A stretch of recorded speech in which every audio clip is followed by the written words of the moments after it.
Thanks very much, Kelly. Yes, we could be in for one of the biggest shocks in World Cup history. Very simple. If world champions Germany lose, they are out. If they draw, it will go to the final group match, but they'll need Sweden to lose to Mexico, and Germany would need to beat South Korea. Then it goes down to goal difference. So as Kelly says, it really is a game they really need to win. But first, the national anthems. The yellow and blue flags waved with gusto at the Fish Stadium in Sochi, which hosted the Confederations Cup semi-final between Germany and Mexico last year. A young German side thumping Mexico 4-1 on their way to winning the tournament. Terry Butcher, it's been a very different story at this World Cup so far.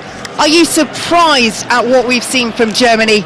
So big favourites coming into this.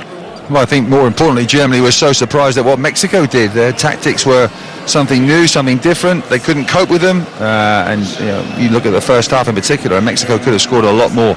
So yeah, Mexico on 6 points now. Germany would love to have 6 points. They'd love to have 3 points from the first game, but didn't get them. So they're facing a battle, and he's made changes, Joachim Löw. He's made quite drastic changes compared to what he normally does, and he's brought players into the team that actually do pretty well. Yes, 4 changes in all, and as Terry says, 2 big calls in midfield. No place for Arsenal's highest paid player, Mesut Ozil, dropped for Marco Reus. Sami Khedira also dropped, replaced by Sebastian Rudy. Chelsea's Antonio Rudiger replaces Matt Hummels, who injured his neck in training, and Jonas Hector returns from illness at left back. Big call to drop Khedira and Ozil. Terry, is it the right one from Joachim Löw? Well, he had to make some changes. 4 is quite, 3 really, that he's changed by choice. Obviously, Hummels had to change with the injury anyway. So, but he's still got a good experience. He's still got World Cup winners in there, and they don't need any telling. Germany have to perform tonight. They really have to win this game to stand a chance. 1 change for Sweden from their win against South Korea. Victor Lindelof of Manchester United also back from illness, back in for Pontus Jansson at centre half, and a big player returning for Sweden, Lindelof. Yeah, he's good at the back, although Jansson's done pretty well. They're a big side. Just seeing them exchange handshakes with the German team just after the anthems, and the Swedish players were dwarfing the Germans, so there is a big threat on set plays. They know they're a compact unit, they know what they have to do. They don't score many goals, but they don't concede them either. So Joachim Löw's got a difficult task on his hand as his Germany side are, but they're patient. They'll pass the ball. They won't change their game plan. They'll keep working away. And as I said, this first goal is so important. Löw is looking tense on the touchline, as you might expect. If you were him, would you tell the Germany players the Mexico result, which means that really they need to win and certainly not lose, because if they lose, they will be out? Yes, I would have told them. I think it's about being honest and about stark reality. They know very much they'll be hurting. When in 1986 we lost the first game and only drew the next game, and luckily we got a win in the last game. Germany can't afford to do that. It will be Sweden to get us underway, playing in dark blue shirts, yellow shorts and dark blue socks. A huge evening for the world champions Germany. Nobody would have predicted that they would be in this situation coming into the second match of the World Cup, but they are. If they lose this evening, they will exit at the group stage for the first time in 80 years. Toni Kroos picks up the ball in midfield for Germany, back to Antonio Rudiger. Germany playing in white shirts, black shorts and white socks from left to right. Neuer in goal, a back four of Kimmich, Rudiger, Boateng and Hector. Rudy and Kroos ahead of them, with Müller, Draxler and Reus supporting Timo Werner up front. There had been a suggestion that Mario Gomez would get his first start at a World Cup on the bench this evening. Germany coming forward down the left-hand side, cutting it back to Kroos in the centre of the park. Again, trying to build towards that penalty area. Toni Kroos, such an important player for Germany, and if he can keep things ticking over in that midfield, it will give them every chance this evening, as Müller's ball in from the left-hand side is out for a throw to Sweden, who have Olsen in goal. A back four of Lustig, Lindelof, Gronqvist and Augustinsson. Klaassen, Larsen, Ekdal and Forsberg ahead of them, with Toivonen supporting Marcus Berg up front. I think for Germany, Rudiger at the back is a good replacement for Hummels, because Rudiger's quick and strong as well. Rudy in midfield is good, he's more mobile. Hector knows the position very well at left back. And obviously Werner up front, with Roos just out wide, but Werner up front to try and get in behind. But as we've seen straight away, Sweden just defending, all 10 men behind the ball, Germany pumping the ball forward long, trying to get a bit of joy, but they're just playing on second balls at the moment. Neither team's found their stride yet. Here is Draxler outside the penalty area for Germany. Squares it to Kimmich on the right-hand side. Pulled back to Boateng. Already Germany so far advanced inside the Sweden half as the ball is swung in. Grankvist blocks it. Werner pulls it back across. Headed down in the 6-yard area. Blocked on the line by Draxler. The shot was from. And Royce plays it out for a corner. How did that not go in for Germany? Unbelievable. I mean, Grankvist doesn't deal with the play. Kimmich whips the ball in, and it goes to the edge of the box, and it's actually headed back across. Good crisp right foot shot, but blocked on the line. Corner taken quickly by Germany, but they are forced backwards. Tried the short one, didn't swing it in, and now have to build outside the Sweden penalty area. Goalless here on 5 Live at the Fish Stadium in Sochi. And Antonio Rudiger on the ball for Germany, square to Jerome Boateng. We expected this, Terry. Germany camped in the Sweden half as the ball over the top is chested down and driven back for Hector. Shot from the edge of the area, blocked again by Grankvist. And the Sweden captain already has had to be in the right place at the right time in his own penalty area. Yeah, but he wasn't early on when he got beaten on the touchline, because the ball's headed back across. Draxler with the shot, crisp shot on target in the middle, blocked on the line, and then there's Hector up as well. They're playing some long balls forward. Sweden, with all their height, aren't dealing with the first ball coming in, and they don't need Gomez, Germany, because Werner's actually winning the ball pretty well, but there's good quality balls going up to the front men. Germany have started as if they really mean business today. Well, that Mexico defeat will have served as the biggest wake-up call that you can get, and Germany full of intent, as they need to be this evening. And Sweden, as Germany have the ball just outside the centre circle, have barely had a touch. Yeah, we're into the 4th minute here. There's about 2 Swedish players have touched the ball. There's a third one, just gone out for a throw-in on the far side, but it's a good start by Germany. I think they've faced a barrage of criticism, and they want to reply in the right way, which they're doing very, very well so far. Mikael Lustig, the Swedish right back, has gone down, receiving some treatment as we see a replay of that earlier chance for Germany. And then the shot blocked from Hector. Positive start from the world champions. Here is Joshua Kimmich down the right-hand side. Swings the ball over on the left. Hector picks it up inside the penalty area. Tried to pull it back to Royce. Well intercepted by Seb Larsson on the edge of the Sweden penalty area. One-way traffic. Yeah, Sweden camped in right at the edge of their box here. Both fullbacks, Hector and Kimmich, have seen a lot of the ball already. Getting up to support their wide men, but there's good diagonal. They're playing a lot of diagonals, aren't they, from right to left into the box. They've got Müller on the far side, of course, as well. Hector getting forward. Germany look very sharp and very hungry tonight. Draxler's control just lets him down. It will be a Sweden throw. Grankvist takes hold of the ball as Jan Andersson, the Sweden coach, applauds his side from the touchline. Well, they put in a brilliant performance to qualify for this World Cup against Italy. Kept a clean sheet in both legs of the 1-0 victory in the playoffs, and they will expect to have to put in a similar defensive showing tonight, Terry Butcher. Yeah, but they've got resilience, as you say. They've been there before against the top sides, but I would have thought that Janne Andersson, the head coach, would have expected a bit of a backlash from Germany, and he's certainly getting that, but it's a backlash that's very, very strong and very good. Sweden aren't seeing a lot of the ball, can't get out. They've not strung 2 passes together. Germany dominant. Here is Rudiger at the back for Germany, over the halfway line to Kroos. Germany building down the left-hand side, 0-0. If Germany lose tonight, they will exit the World Cup. Draxler's ball forward is intercepted, and Sweden have a first chance to attack inside the Germany half. Marcus Berg, a striker on the ball, on the right wing. Lovely turn in the centre of the park by Emil Forsberg, trying to get in behind the Germany back line. In the end, it's Thomas Müller back there defending, and Manuel Neuer comes to the edge of his 6-yard area and clears, and Germany can play their way out from the back.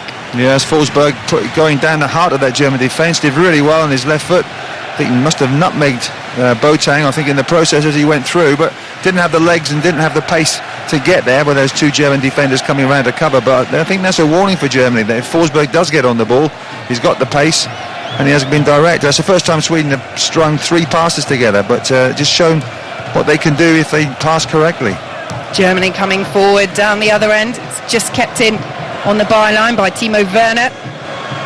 Pulled back to Joshua Kimmich, having to be patient, play it around the edge of the Sweden penalty area, switch to the left-hand side with Jonas Hector and now Draxler. Germany, of course, a side used to enjoying all the possession. They had the most of any side in European qualifying, 74%. Sweden will expect it. They'll have worked on it. The game plan to stop Germany, who are building again down this left-hand side. Draxler making a run into the penalty area, pulls the ball across first time. Well, it goes behind for a goal kick. It was an attempted cross, but in the end, the swerve on the ball didn't take it too far away from the far post. No, great ball in behind that Swedish defence. He was struggling to get onto the ball, was Hector, in terms of getting his foot around it, and it ends up just coming off his toe across the 6-yard box. Olsen was scrambling across. He thought for 1 minute that was going to hit the post and go in on the far side, but luckily for Sweden it was about 2 or 3 yards wide. We're just seeing a replay of that Emil Forsberg chance. It was Thomas Müller who was back with him, and Müller does have a little handful of Forsberg's shirt, which was waved on by the referee, just making the point to the Polish official Sherman Marciniak that perhaps that might have been a foul. Yeah, it was but I don't think there was enough in there. I think there was contact, but if he's stronger, he goes through. A lot of players who lose the ball obviously claim things because they look a bit of a fool when they do lose it. But Forsberg was not a fool, but certainly had the opportunity. But back come Germany again. They're not leaving 3 up, Sweden, just like the Mexicans did. They've got everybody back. Yes, and well, they might, because Germany inside the penalty area. Marco Reus's ball across, and Timo Werner can't latch onto it in the 6-yard box, and the ball will go behind. But again, positive driving play down those wings from Germany.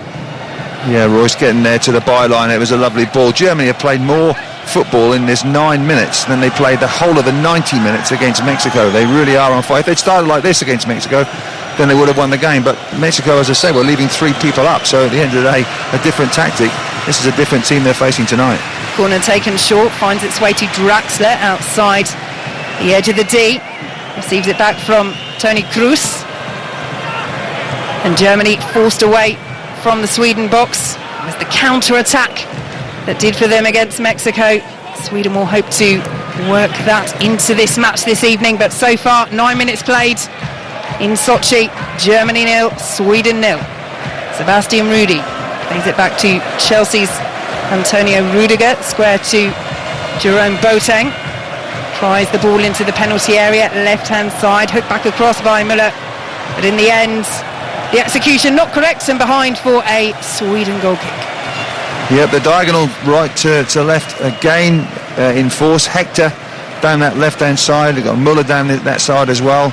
They're losing their markers, and particularly the fullbacks, Kimmich and Hector, are getting into some really good positions in the wide areas and are making those runs from out to in behind that Swedish defence, and they're not being picked up by the wide men. The fullbacks have got a man to mark, the Swedish fullbacks have, but it's up to the wide men to stay with their runners. They have to do that, but it's good movement from Germany.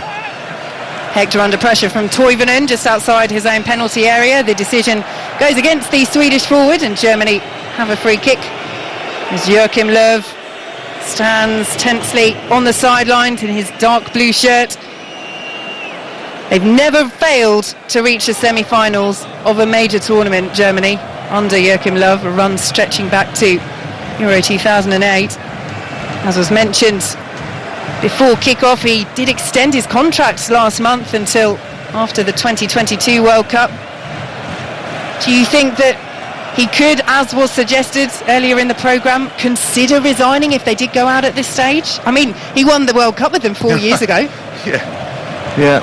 I mean, I think there's the last 3 World Cups, the holders have lost or haven't won their first game. So it's not easy. But no, I wouldn't think that. He's been very good for Germany. To say his record stands alone. There's no better manager in world football than Löw. So I don't see any reason for him to resign. But here they come again, Germany. Kimmich with the ball into the penalty area, just a missed control on the edge of the box. Germany pick it up again, the white shirts flooding forward. Kimmich Had Werner on the overlap, opts to switch the play to the left-hand side with Kroos. And now Rudy, who's drifted into that left position just outside the penalty area.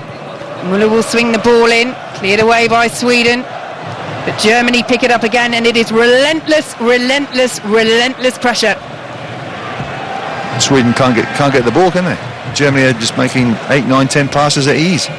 Either Sweden push up a bit more and just try and go man for man, particularly across the midfield. But at the moment, it's Germany just stretching the ball across, or passing the ball across, very comfortable. Now we've seen Sweden come out and win the ball. 0-0, and this is where Sweden could be dangerous. It's Marcus Berg latching onto a loose ball into the penalty area. Neuer makes the save. Berg claims that he was brought down. Nothing given by the referee. And Marcus Berg is furious down inside the penalty area. Rudiger was back there defending as well. Play continues.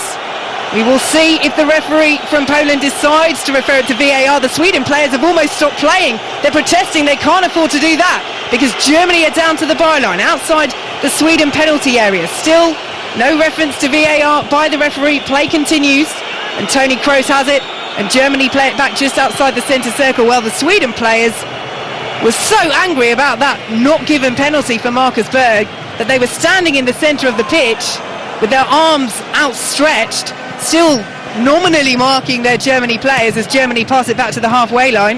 Big shout for Sweden, Terry Butcher. Yeah, Berg's not happy. Swedish players aren't happy, but they've got to concentrate now. This is where Germany can really take advantage. We'll have to have a look at that again to see if that was. Berg was through one on one edge of the area, being chased, and he went down very easily in the box, so we'll have to see. And it's Berg now who dispossesses. Rudy wins the free kick for Sweden, and Marcus Berg takes the time to make the point to the Polish referee, Sherman Marciniak, that he feels he was brought down. Yeah, and there definitely was contact. It was Boateng that was chasing him. He's got to pick his spot here, Berg. Boateng tries to come across and win the ball, and as Berg goes to play the ball, his legs are taken away from underneath him. He actually touches the ball with his Berg, but his legs are taken away from behind. For me, that's a touch, that's a penalty. I know lots of strikers, Mr. Sutton as well, who would someone, or Mr. Dublin, I'm not too sure, but a lot of strikers would go down there because the contact was made.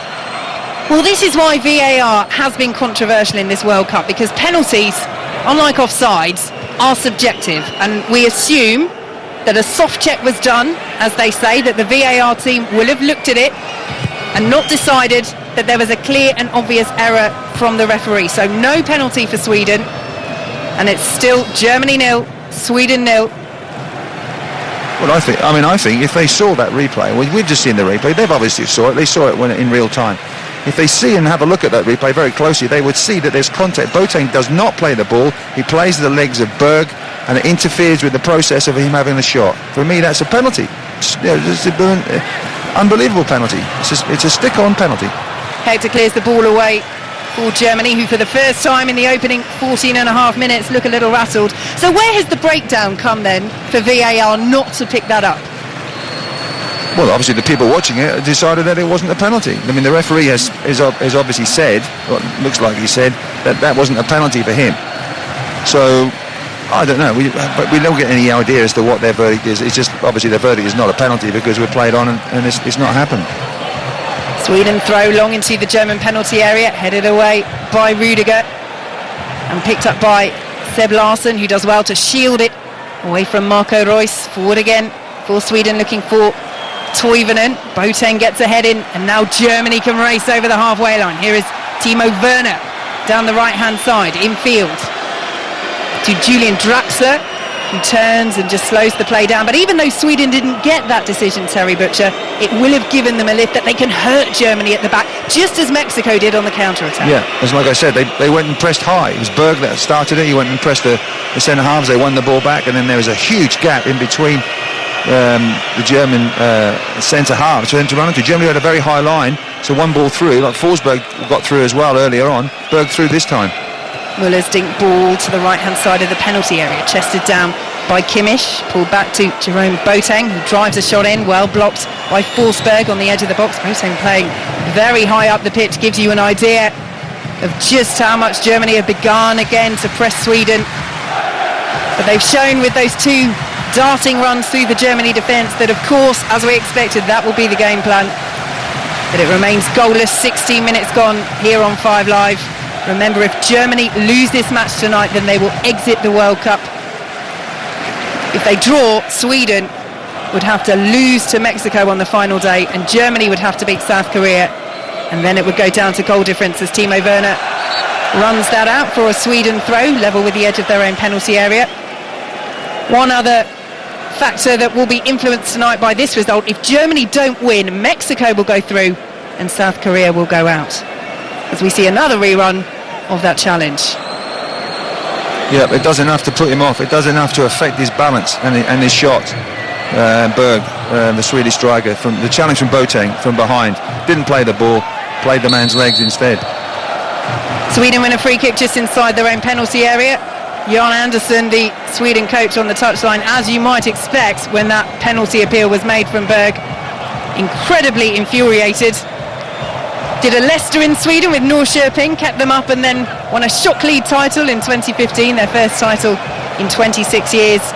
Now hoping to take Sweden through to the knockout stages in their first World Cup for 12 years. Ball into the Germany penalty area, pull back to Marcus Berg, important block by Boateng, and it goes out for a Sweden throw. Good diagonal ball from Gronqvist, just inside his own half, from left to right to Lustig coming in the far post. He's big as Michael Lustig.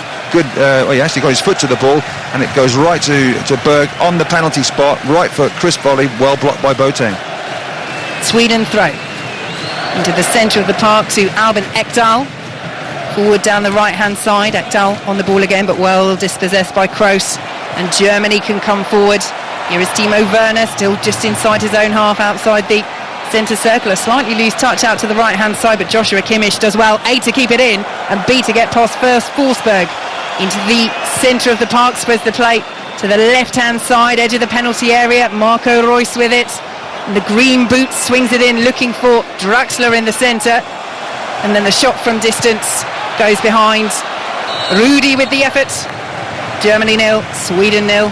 Yeah, 18 and a half minutes gone. I think it was Werner that was offside. Rudy just gets the ball down, probably about 24, 25 yards out. Crisp volley with his right foot, and it goes underneath Werner's foot. But I think the linesman had his flag up. Yeah, we're just seeing the offside there, and he was definitely offside. But if that's what Germany are doing at the moment now, being restricted to long shots, and Sweden will be quite pleased. I think they've got into the game after a really poor 5 minutes when it was all Germany. Sweden have got the ball, won the ball, pressed high, and put a bit of fear into Germany. But bear in mind, I think in the last 11 games, Germany have not lost to Sweden, so they'll have that confidence and that knowledge, knowing that they can beat Sweden. But Sweden are going to lose, and 3 points from the first game. They're in a good position.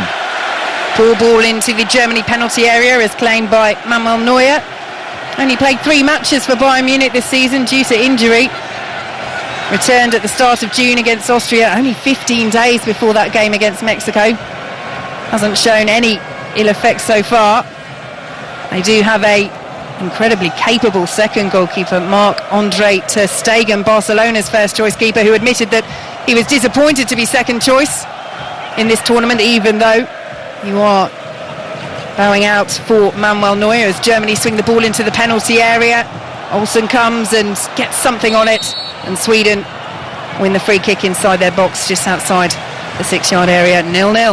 Yeah, Olsen just flapped at that ball a little bit, and it was Draxler coming in, and it went to Larsen, but the referee's given a foul. It was Draxler, I think, I don't see nothing wrong with the challenge. Draxler just gone for the ball, but the referee claimed it to be a foul, but it went to Larsen anyway, so no problem. And, I said before the game that they would put some crosses in the box, and Germany are being restricted to putting crosses in the box. The movement, it was very good from Germany early on. That seems to have just died a little bit, because I think they're sort of saying, well, hang on a minute, this lot can actually play. 0-0, another long ball over the top from Sweden, chased by Marcus Berg. Rudiger gets there first and heads it back to Neuer.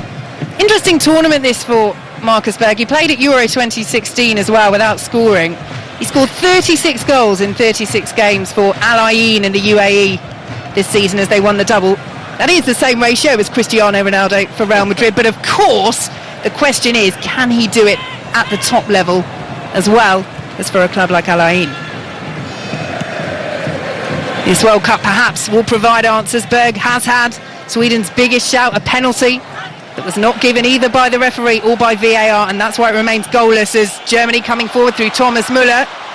The ball shepherded behind for a goal kick by Ekdal for Sweden. Had a little handful of Müller's shirt, but 6 of one, half a dozen of the other, and he gets a big embrace from his captain, Andreas Grönqvist. Well, if he's a shepherd, I'd hate to be his sheep, because I wouldn't get any joy from him. He just shielded the ball so well from Müller. Müller needed a ticket to get back on the pitch. He was that far, well protected, wasn't he? He did really well. But just going back to the point about Sweden. Sweden played 3 games in the Euros, scored 1 goal. Well, they actually didn't score 1 goal because that goal was an own goal. So they don't score many goals, but they don't concede. You can see that rightly so, because 2 banks of 4. They've worked very hard in the first 5 minutes, but they're coming into the game very well now. Midway through the first half, goalless here on 5 Live. Don't forget, we'll have all the build-up to England against Panama from 6 a.m. tomorrow with Rachel Burden live in Nizhny. 5 Live Sport on air from 11 o'clock. Kickoffs at 1 and will be followed by 6:06, so you can have your say. Germany trying to ensure that they do not exit the World Cup this evening. If they lose to Sweden, they will be out in what would be one of the biggest shocks in the tournament, when you consider that they've topped their group every World Cup since 1990 and haven't gone out in the knockout stages since 1938. How much pressure does that put on a side when you have all that history behind you as well as the expectation of being the current world champions? I don't think it puts pressure, it just gives you confidence. You know that you've got a team, you've got a history behind you, you know that you've got good players in that team, very, very good players playing in all the best leagues around the world. So it just gives you confidence. You're saying, right, it is going to happen, we will get there, but we're going to enjoy it in the process. Klaassen dispossessed just outside the Sweden penalty area. Toni Kroos will win a corner. It must be a nice feeling to have, isn't it? Going out there and doing that. Oh, wow. We just get a feeling of, well, we lose, or we don't make it. So Germany corner, 0-0 with Sweden, who have come into the game more in the last 10 minutes after that racing start from Germany. Chelsea's Antonio Rudiger, one of the players in the penalty area. Müller is there as well. Kimmich lurking by the penalty spot. As the corner swung in from the left-hand side, well headed away by Seb Larsson. Poor corner, in truth, from Germany. Yeah, but they're big, Sweden, and they have sort of half zonal, half marking as well. They have Grönqvist and I think Berg in there as well as in the space. They've got enough height and enough bodies there, but they've got 2 big guys that can be free. So it's going to take a special corner or a special set piece to find a German head, but you never know in football. Sometimes the more crosses you put in, the more chance you've got. But if Germany keep playing the way that they have been, or how they started the game, being short, crisp passes, and don't give the ball away, which they've just done, then they've got a chance. Yes, Rudy couldn't latch onto that pass in the centre of midfield. Forsberg tried to sprint away for Sweden, but couldn't get a touch on it, and it's cleared away at the back, and Rudy is down, and there's blood coming from his nose. He has been hurt in that collision as he lost the ball stretching, trying to reach it, and the referee stops play. Yeah, a lot of blood there, so he'll need a bit of treatment. Hope he doesn't get in on his shirt, because he'll have to change his shirt. Such are the laws of the game today. We've just seen a replay of it now. Oh, and he just, oh my goodness. Whose foot was that? It's Toivonen's foot. Toivonen's foot. As he hurdles the challenge from Rudy. He's trying not to injure the player through his leg. He tried to hurdle him, didn't he? Because he got the ball and he's getting out of the way. And Rudy gets up. And he stupidly tries to get up. And as he gets up, Toivonen's, I think his left boot catches him right on the nose. That's a really sore one. A lot of blood there now. So it was a good blow. You can see the blood pouring out. Well, his nose is pouring with blood.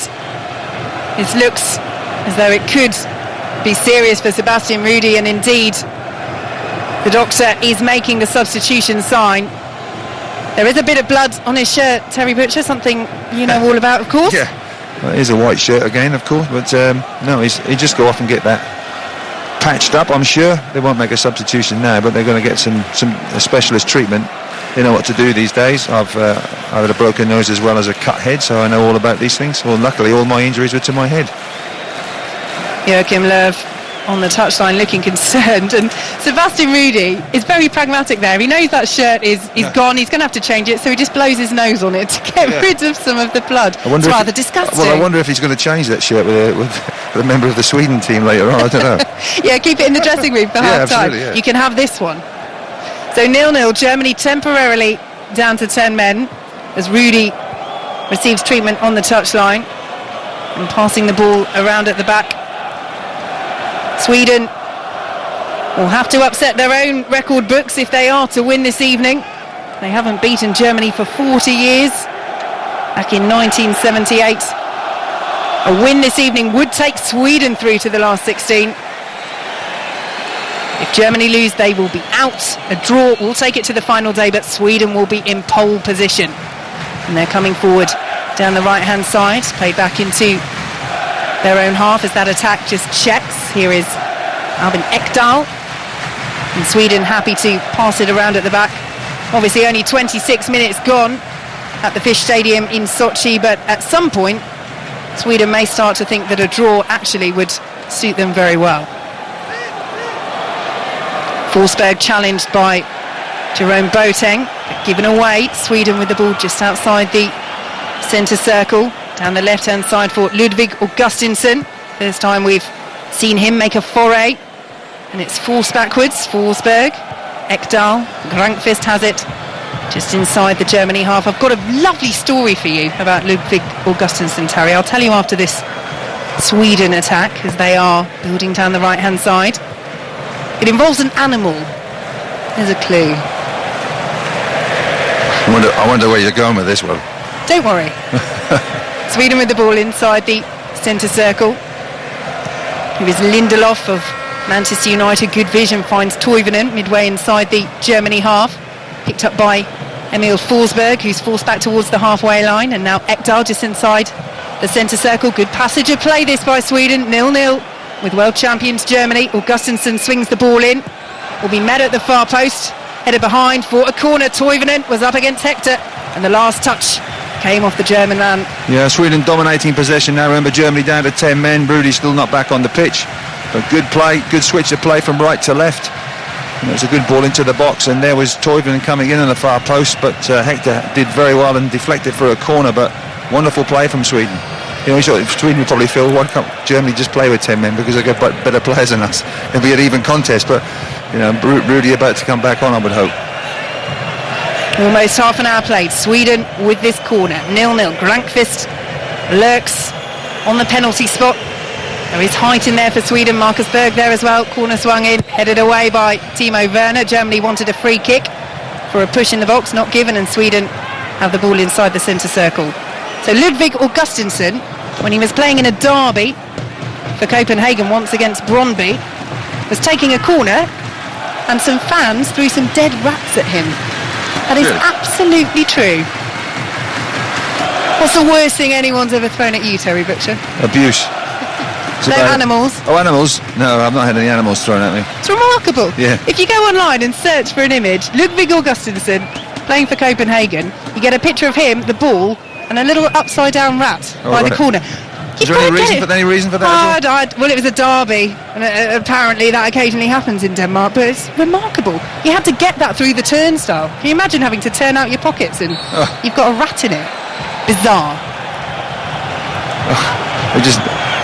You've just blown me there. I've stunned you. I've stunned you, Terry Butcher. Well, I'm glad you've never had any animals thrown at you in your playing career. Germany coming forward, swing the ball into the penalty area. It's blocked by Mikael Lustig and will be out for a Germany throw. 0-0. And Sweden making this a more even game as we approach the half-hour mark at the Fish Stadium in Sochi. Germany still enjoying the possession, but Marcus Berg in particular will look back to that Sweden penalty shout that was not given by the referee or by VAR,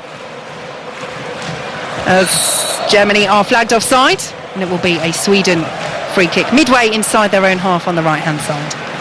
He's really, no, he's still not. We've just seen pictures of him in the bench. He doesn't look right, does he? He's got a big wad of bandage up his nose. And he has thrown his towel to the floor in disgust, and the reason why is that he cannot continue. Sebastian Rudy, after that blow inadvertently from the foot of Ola Toivonen, which caught him on the nose, blood pouring, so he is off, and Manchester City's Ilkay Gundogan is on. It's not a bad swap, is it? Not at all. Marcus Berg with the ball inside the penalty area for Sweden. 0-0 with Germany. Here is Emil Forsberg. And the left-hand corner flag, trying to dart past Joshua Kimmich, goes down. Little shake of the hands from Kimmich, and Germany will clear the ball away. 0-0 here on 5 Live. Remember, you can download the World Cup Daily Podcast, the #1 sports podcast. Tomorrow you'll get all the build-up to England against Panama with Alan Shearer and Didier Drogba. Sweden play the ball forward. Late challenge on Boateng is penalised by the Polish referee. England-Panama tomorrow, Terry. How do you see it going? If England go about their job properly, I think England will win comfortably. I hope so anyway.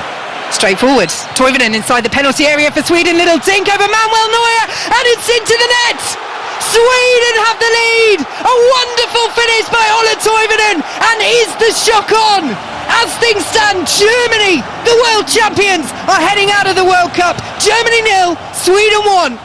Well, that was a wonderful goal. It was Berg that got in between the two centre-halves. Already one change from Germany at centre-half. Hummel's not there, Rudiger's in, but the understanding between the two centre-halves is still very, very poor. Berg makes a run from the edge of the box. The ball is dinked into him on his chest. It bounces down in front of him, and before allowing the ball to drop down, he takes it really high and just dinks the ball over the onrushing Manuel Neuer. A great goal, a striker's goal. A first goal for Germany. It's wonderful play. I've just seen a replay of it, and it's just absolutely delightful. It's a brilliant chip. Neuer's claiming handball, no chance. Off his chest it was, chested down, and then as the ball's rising, just dinks it with his right foot, gets a slight deflection, I think off Rudiger, and it just floats into an empty net. Wonderful bit of skill, wonderful move from Sweden. Now they've got something to defend. Now Germany have to get a goal back, and they're hoping to get a goal back quick, but the more this game's gone on, the more that Sweden look comfortable. Well, he scored from the halfway line against France in the World Cup qualifiers, and what a goal that could be for Sweden. As things stand, Sweden heading through to the last 16 with Mexico, and Germany, the world champions Germany, who haven't failed to get out of the group stages for the last 80 years at a World Cup, are heading out. 33 minutes gone in this match, plenty of time to play, and Joachim Löw looks pensive, as he might do on the touchline. What does he do with this Germany side now? Glum faces, and it's the Sweden fans that are dancing in the stadium. The yellow and blue are bouncing. The Germany fans can't quite believe what they're seeing as Neuer catches that ball forward away from Marcus Berg and rolls it out to Boateng. Well, Germany may have had 70% possession. We're getting that stat now. 70% possession, but they're 1-0 down, and they could be going out of this competition, as you say, after 2 games. Just 2 games. Kimmich with the ball into the penalty area, flicked away from Draxler, who fouls Lustig in trying to win that ball. He spreads his hands, the Germany man Lustig taking his time, staying down, and you can absolutely expect that of Sweden for the rest of this match as long as they lead 1-0. Yeah, as soon as that ball, we're right in line with that ball, as soon as that ball went into the box, as Lustig on the far post, I had no worries whatsoever. Lustig would get his head on the ball, which he did. He was fouled in the process. But I thought, we were told before that Germany wouldn't put long balls into the box. They wouldn't put crosses into the box. They put a stream of crosses into the box because they're being restricted to doing just that. So Sweden doing their jobs really well, and we're seeing the Swedish fans jumping around now. They're happy. They've got a long, long way to go, and you know Germany they'll fight all the way. They are the champions of the world. They've never been out at this stage of the competition before, let alone after 3 games. They could be out after 2. So they've got their pride to play for now, Germany. Perhaps we'll see the real Germany turn up. Kimmich on the ball on the halfway line. I wonder if the concern for Joachim Löw will be that they did start well. They did have endeavour. They did go at Sweden, and they didn't get the goal, and Sweden did. Well, they had chances as well, didn't they, Dougie? I mean, 2 opportunities for shots, both blocked by die-hard Swedish defenders, but after that they seem to have wilted, and that Forsberg chance, or half a chance, has obviously rattled them. Ball cleared away by Sweden, out for a Germany throw. Arguably the biggest test of Joachim Löw's managerial career. He has never failed to take Germany to the semi-finals of a major tournament since taking over after the 2006 World Cup. They could be going out after 2 games. Kimmich's ball into the penalty area is poor, and that is where you see the pressure coming in, even for players as good as Germany's. Well, another cross into the box. They weren't going to put crosses in, but there's another a cross into the box, not good enough, going for a goal kick. Germany are rattled, you can see that. The Swedes are absolutely buoyant. The fans are going bananas. They've just got to keep their heads and calm down now. When you score a goal, you're very, very quick. You're very able to lose one back, to concede back, because your concentration levels aren't high. But so far so good for Sweden, who look comfortable. Germany haven't got that form back that they showed in the first 5 minutes, have they? They've been very, very poor in terms of a threat in the final third. And that's it, isn't it, Terry? You would expect them to dominate possession. We know that they will do that. But creating those clear chances as Germany win a throw midway inside their own half, but they give it away almost immediately, and this time the throw goes Sweden's way, and Germany are rattled, trailing Sweden by 1-0. And as things stand, with 7 minutes to go until half-time, plenty of time to play, but as things stand, Germany are going out of the World Cup. I know Berg up front has scored for Sweden, but he's been my man of the match so far. He's defended really well. He's been a pain in the backside to the two German centre-halves. He's scored an unbelievable goal. He's led that line really well and led by example too. Ball into the penalty area, almost latched on by Toivonen on the edge of the 6-yard box, will be cleared away by Chelsea's Antonio Rudiger. Germany claimed the throw, but it's been called back midway inside their own half, and the decision goes their way in the end, not quite where they wanted it from, the throw. Time for cool, calm heads. They have plenty of time to get back into this game. Boateng over the halfway line, finds Kimmich, all to the edge of the penalty area, backheel by Thomas Müller, just nicked away from Draxler by Larsson. Robin Olsen has to be very quick off his goal line and clear that away out of the Sweden penalty area into the Germany half for a Germany throw, taken quickly by Boateng to Rudiger. Joachim Löw on the very edge of his technical area, just pointing where he wants his players to move to. Kimmich down the right hand side, approaching the penalty area, swings the ball in, but again the delivery is poor. Forsberg will get it away, picked up by Boateng, who's just outside the Sweden penalty area. The centre half pushing so far up. To Rudiger inside the centre circle. Germany 0, Sweden 1 here on 5 Live. Germany spread the play out to the left hand side. Gundogan, Manchester City, who's come on. The shot takes a little deflection. Olsen saves it, and the follow-up goes just past the post. Germany screaming for a handball inside the penalty area. Well, it was a great reaction, save from Olsen, after the shot took a little deflection. Now the referee is not allowing the corner to be taken just yet. If it is taken, he won't be able to go back and look at VAR. He does now allow the corner to be taken, so Germany will not get a penalty. Corner taken short. Back to Gundogan. And now on the left-hand side, a little flick by Thomas Müller. Toivonen tries to clear, hits a hand. It's a Germany hand in the Sweden box, and Sweden have a free kick. Wow, I'm just trying to draw your breath here, because that was a great bit of entertainment and excitement. Gundogan with the shot, 24 yards out with his right foot. I don't know if it gets a deflection, but Olsen only sees it late, but parries it back up into the air. I think that was Müller. The ball came off Müller. Lustig played the ball against Müller, and it beat Olsen at his near post, but just went the wrong side of the post. I think Olsen actually got a touch on it for the corner. But Müller's not had a shot at the World Cup for 239 minutes, even more than that now, probably about 270 minutes. But and he didn't really know much about that. The ball just hit him and went goalwards, but it was saved by Olsen. And he was claiming that he was pushed, but there wasn't much in it. No, definitely not. I think no claim for anything at the moment, Germany. Absolutely. Well, it was the same as Neuer claiming for a handball, and Sweden scored.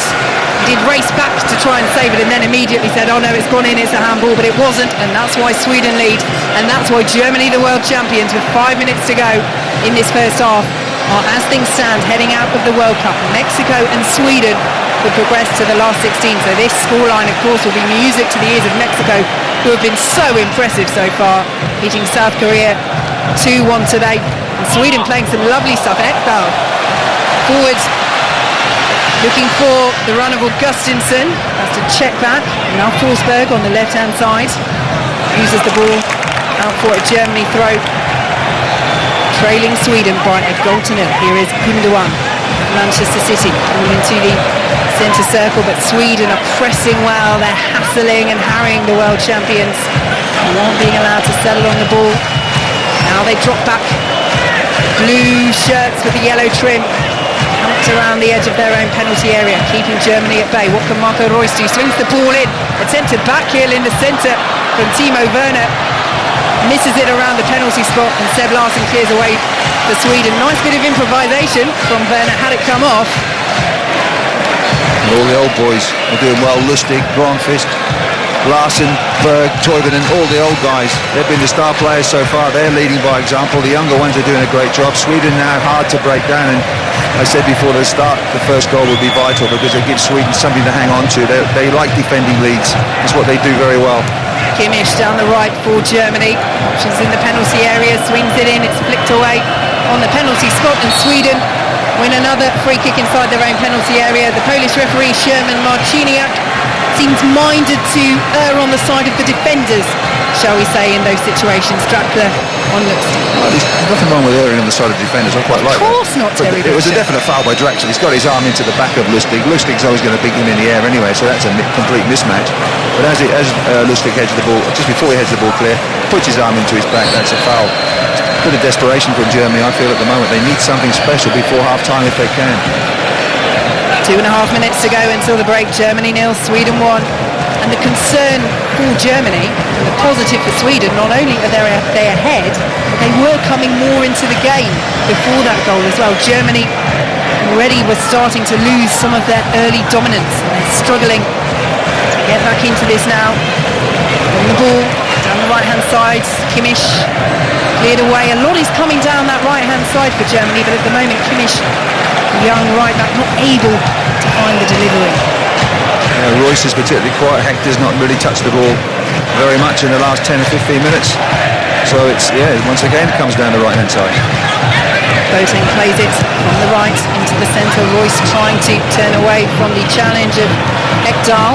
Larsson and Ekdal between them get it away, and Sweden can counter-attack. Forsberg, space for Berg, inside the penalty area, or fall on the right-hand side to Klaassen, but he's dispossessed inside the box, and Germany clear away. And Terry Butcher, good chance for Sweden. Germany have their own counter-attack over the halfway line, trailing Sweden 1-0, but the ball forward has too much on it for Reus. Sweden will win it back in the right-back position, and Granqvist will play his way out of danger.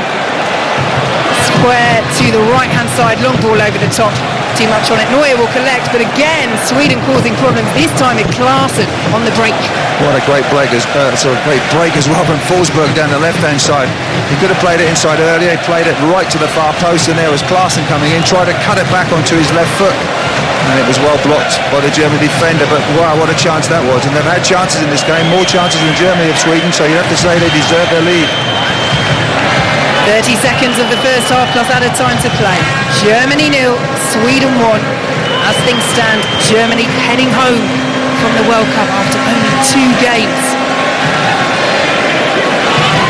Kimmich with the ball on the right-hand side. Werner wants it in the centre, back to Boateng, again lurking outside the box, tries the shot, dragged wide of Olsen's near post. Was that knee, or did Olsen just really go too far to the right? And Boateng coming in luckily on his weaker foot. He tries to scoop it round the corner, a bit like a hook in a golf shot at the near post, and Olsen was scrambling across his goal. Had that been a harder shot or a left-footed player, then he actually showed about 6 or 7 yards at that near post. So, wow, my heart was in my mouth, but luckily the shot was wide. Well, he's only scored once for Germany, Jerome Boateng.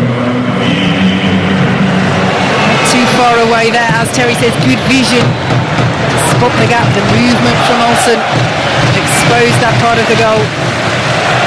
Sweden with the lead heading into injury time. 2 minutes to be played at the end of this first half. Boateng really is taking up a midfield role on that right-hand side. Plays it back outside the centre circle to Toni Kroos. Germany just looking a little uncertain as to how to work the angles, how to try and play through this well-organised Sweden defence. Sweden get lucky with the ricochet off Kimmich as that ball was played forward, and it goes out for Sweden goal kick, leading Germany by a goal to nil. Well, the Sweden back four camped on the edge of their box, sometimes dropping a yard or two inside. It brings the midfield back. There's good distance between the midfield and the back four, and the runners coming in and out, and there's less and less runners the more this game has gone on. Lots of runners in the first few minutes, not so much now. Germany's passing hasn't been good, and any slight miscontrol, any slight poor pass, and Sweden are onto it straight away. But they know as well they've got Berg up there, and they've got Forsberg as well, and they can actually pass their way out of it. It's not as though they're lumping the ball long and just defend, a little bit like Iran were the other night. There's a lot more to Sweden than just defending. 20 seconds to play of the minimum 2 added on at the end of this first half as Klaassen needs a free kick for Sweden, challenged by Chelsea's Antonio Rudiger. Wide on the right hand side, swung in and headed so that Neuer has to make the save. The corner is prevented, and Sweden coming so close to adding a second just before the break. Yeah, once again it was Berg. It was going in as well. Great camera angle, just going in at the far post. Half time just gone, but it could well have been, but for that save, it could well have been 2-0. Sweden have been absolutely tremendous. I mean, after the first 5 minutes you sort of feared for them, but they've been absolutely tremendous and thoroughly deserved this 1-0 lead. Well, could we see one of the biggest shocks in World Cup history? As things stand, world champions Germany are going out of the World Cup. Half-time at the Fish Stadium in Sochi. Germany 0, Sweden 1. Thanks, Kelly. Yes, Mario Gomez is on for Julian Draxler for Germany at half-time. Gomez, who missed out on their World Cup win back in 2014 after an injury-plagued season with Fiorentina. There were reports that he was going to start this game. It would have been the first time he started a World Cup match. He is on at half-time as Germany get us underway. Terry Butcher, the right substitution from Joachim Löw. Well, we should see, but he needs a bit of height up there. They are putting balls into the box. Sweden comfortably heading balls away, so Gomez's presence, he's more than just a big lump of a striker. He's got a lot about him as well, and he'll be hungry. But they'll be determined. A lot of determined faces in that tunnel from the German players. You can see them coming back into the game because you never ever write this German team off. But they'll need something. They'll need to be patient because it's going to be a strong rearguard action from Sweden as it was early on. But they also know Germany that they can come out. One of the biggest 45 minutes in the history of German football. They have 45 minutes to keep themselves in the World Cup. Germany playing from right to left in the second half. The white shirts, black shorts and white socks with the ball on the halfway line. Neuer in goal, Kimmich, Rudiger, Boateng and Hector.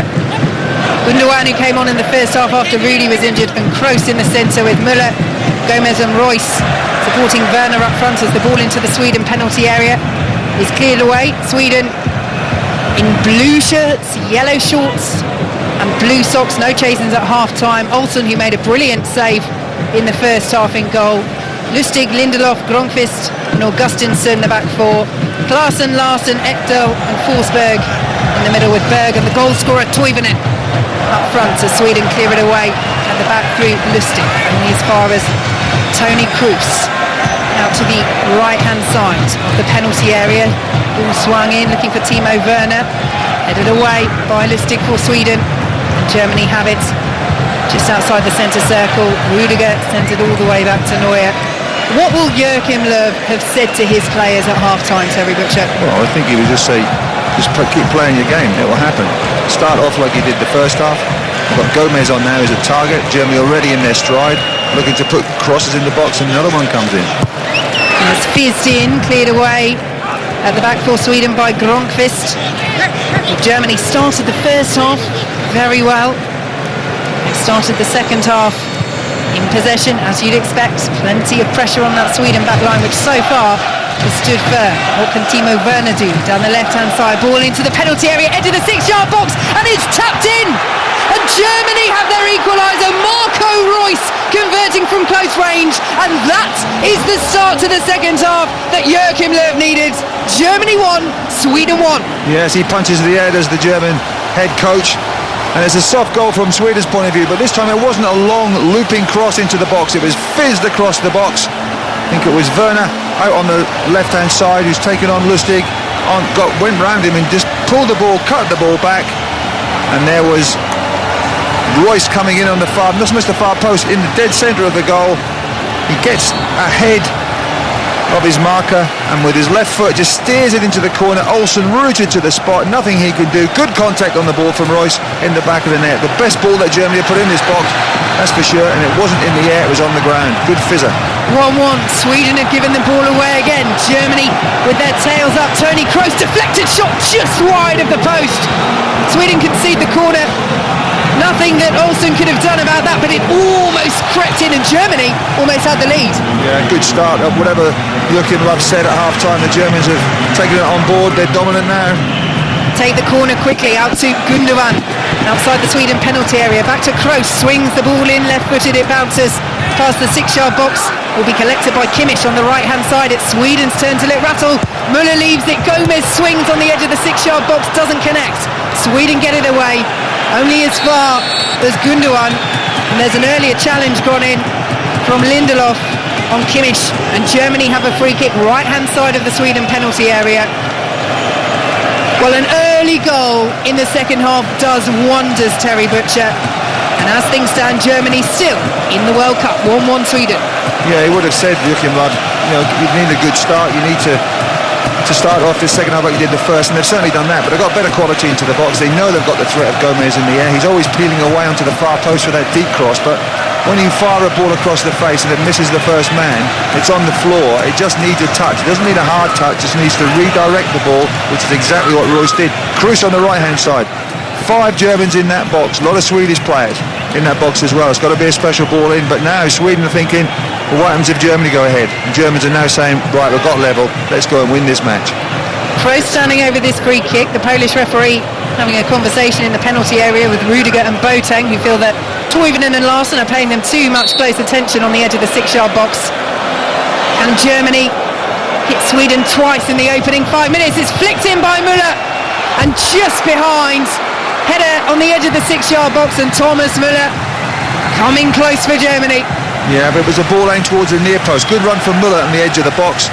Müller guides it towards goal, but unfortunately can't direct it on target. But everybody lining up the front. There were 7 Swedish defenders there, including little Larsson, who was the smallest of the 7. He wasn't needed on the far post, so the ball was deep to the near post. Müller gets there first, and it's just gone past the post. Hector has penalised forehand ball, challenging for a high ball with Lustig. Hector felt he was pushed, nothing given by the Polish referee towards him, so Sweden get the decision. Well, if we asked what Joachim Löw will have said to Germany at half-time, you imagine Jan Andersson's team talk to Sweden would have been keep it tight. What do they do now, having conceded this early equaliser in the second half? Ball swung into the Germany penalty area, headed strongly away by the substitute Mario Gomez. Forsberg will pick it up for Sweden. Intercepted by Gomez. Forsberg tries to pick it up again, but loses it, and Germany are coming over the halfway line. Müller is challenged, referee plays advantage. White shirt still flooding forward, but a poor ball infield is intercepted for Sweden, who can build over the halfway line. Klaassen field to Emil Forsberg just outside the centre circle. Germany won, Sweden won, the world champions back on level terms as Timo Werner goes down, challenged by Mikael Lustig. Free kick Germany, the yellow card is out for Lustig. Could it have been more, Terry Butcher? No, I think it was Ekdal that got the yellow card after he made the challenge. Lustig is fouled as well, but Ekdal made the challenge, and then you just see at the side there's the shoulder charge. Send a replay to the shoulder charge by Müller back on Ekdal, but Ekdal gets the yellow card. Yes, I think Lustig, Terry Butcher. do you think Lustig got away with it then? Because the referee wanted to bring it back, so Lustig may have got away for a challenge that should have been a yellow card.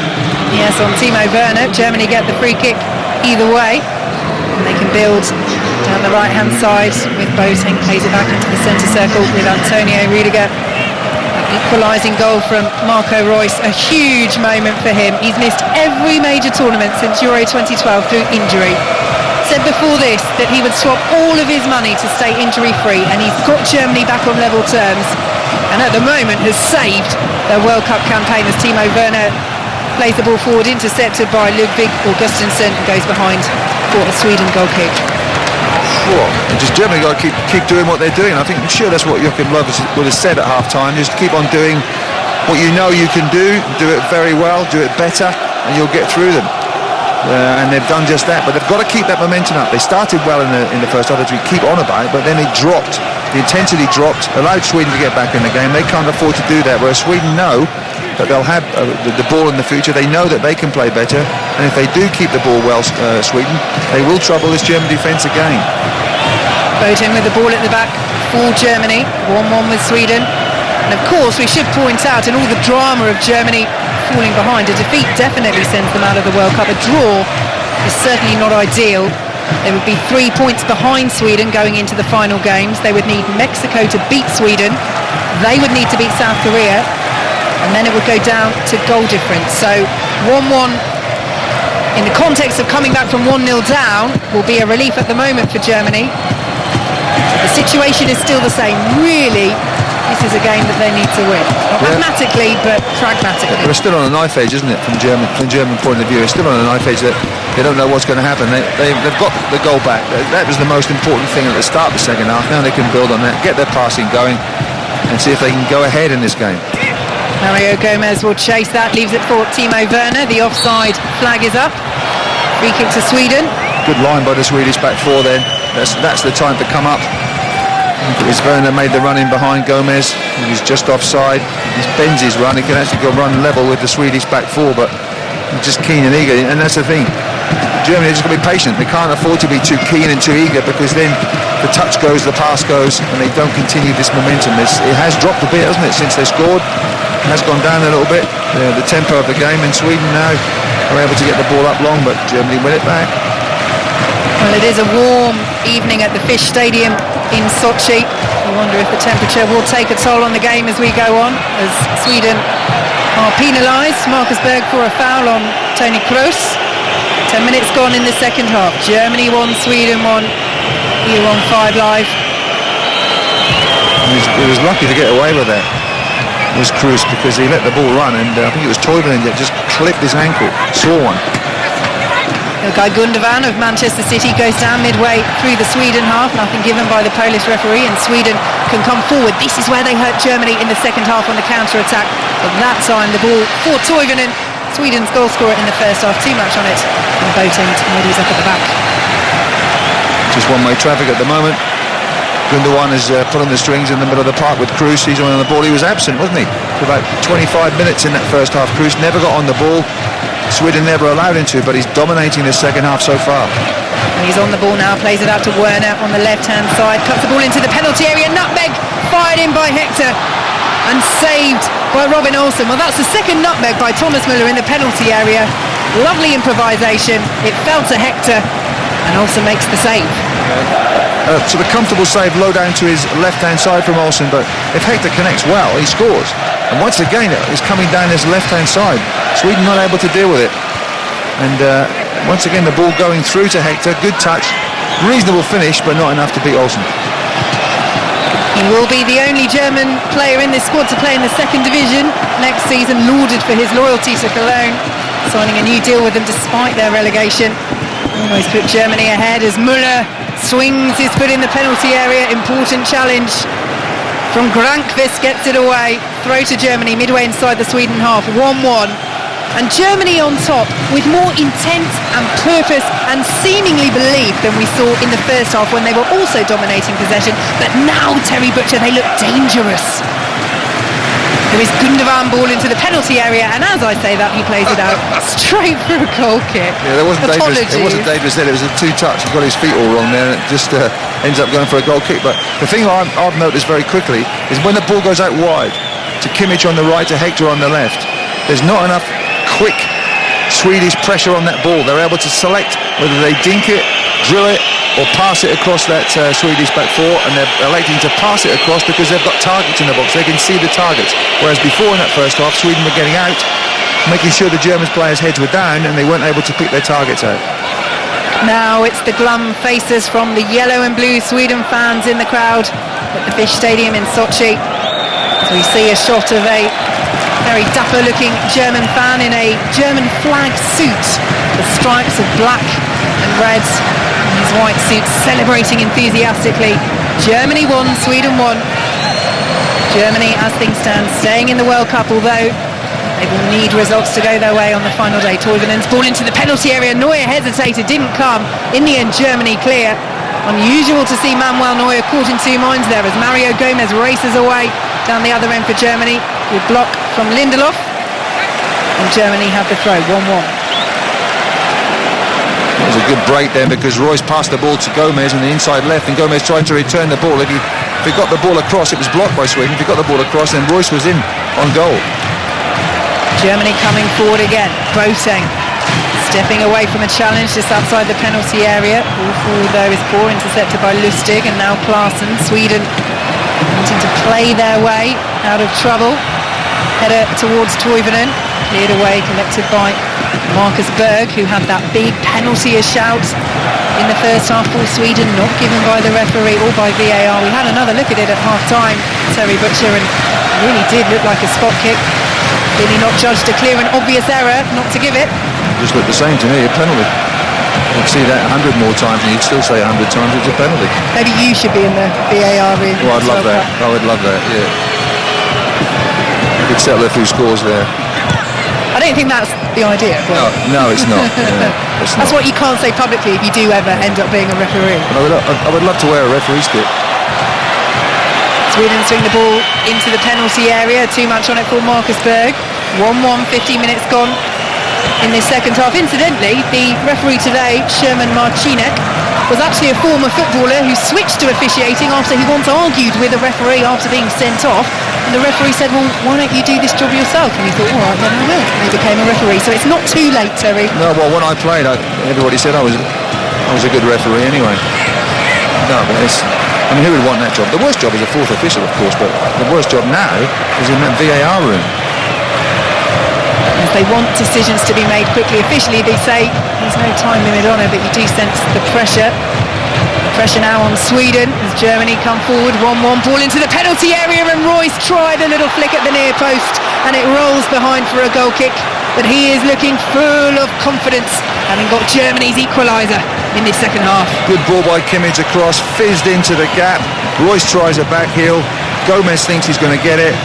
If he just flicks it with his foot properly, Royce, he scores. Olsen, no chance, but there's no pressure on the ball from Sweden. Germany able to pass willy-nilly between the lines of the Swedish midfield and defence. No pressure on the man on the ball. He can pick his pass. There's good runners and confident knowing that the man on the ball's got time. They've got to get this pressure right, and I'm sure Anderson on the sidelines will be screaming at his players. Step up, you've got to step up 1 or 2 yards and put pressure on the German players in possession. 1-1 on 5 Live. As things stand, Mexico will go through tonight. If Germany don't win, South Korea will go out, and then it will be between Germany and Sweden on the final day. Germany would need to beat South Korea and hope Sweden lose to Mexico. It would then go down to goal difference. So having got themselves back on level terms, Germany will be desperate to find this winner as Hector can't keep that ball in, and it goes out for Sweden throw 1-1. Yeah, Boateng just trying to force it too much. No, I'm sure that Germany will be saying, look, you don't need to force it. He's overhit the pass by 5 yards out wide to Hector, but just keep it. If Germany keep it, they'll get through, because at this moment Sweden are very much off the pace of the game. They haven't really switched on in the second half. They've weathered a bit of a storm, but we know there's more storms to come. Germany with the ball at the back. Here is Toni Kroos looking for options, plays it into the centre circle with Jerome Boateng, who, well, I was going to say for once doesn't start to advance through the Sweden half, but he's changed his mind and does so, gives the ball away. Ekdal gets a foot in, but it's picked up again by Germany. Joshua Kimmich, a very highly rated right back, seen as Philipp Lahm's successor, has really made the right back spot at Bayern Munich his own since Lahm retired at the end of last season. Involved in the play down that right hand side as Germany switch it to the left. Timo Werner down by the byline outside the Sweden penalty area, drives the ball across, deflected, wouldn't quite fall on the edge of the box, and Sweden get the ball away. Berg tried to sneak in there behind Rudiger.